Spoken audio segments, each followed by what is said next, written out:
Hey guys, I'm going to try a more educational video, and so let me know your thoughts.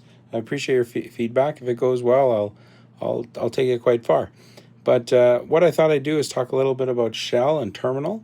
And so what we have here is a Windows computer, and I'm going to type in command. I already did it there, and we're going to open up command prompt. So the shell is kind of like the lowest level access to your device. And so inside of Windows, we it's typically called command prompt, right? And you might remember that from you might have used that before by punching in simple commands like dir to list all the directories, etc. So every computer system has a shell typically. Devices like Android phones and iPhones kind of lock it down.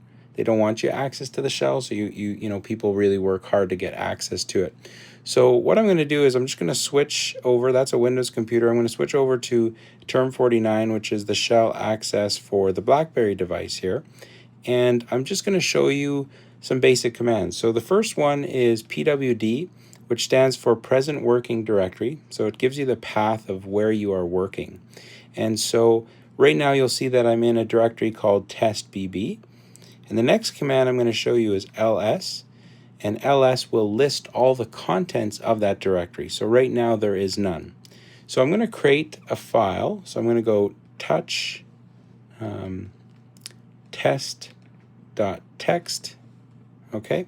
And then I'll just show you that over here on the file manager, that if I'm using the BlackBerry file manager, if I go to testbb, you'll see the test.txt. So I could use Word or another program to edit that file, or I could use the Nano, which is just a simple text editor for you to use inside the shell, and I can, say hello world, and I can edit that file live with this tool.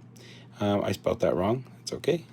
I'll just go back and then Control O.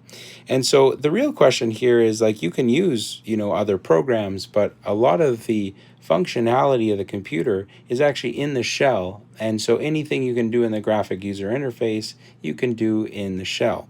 Now, the interesting thing is, what do you think is easier for AI to use? Do you think it's easier for AI to use the shell or a program like Word, right? So we all know that navigating graphic user interface and the abstraction thereof is sometimes very complicated. Sometimes people build, programs that are very hard to navigate, but you can simply just do those same edits if you understand the bash language or the shell language. So hopefully that was helpful.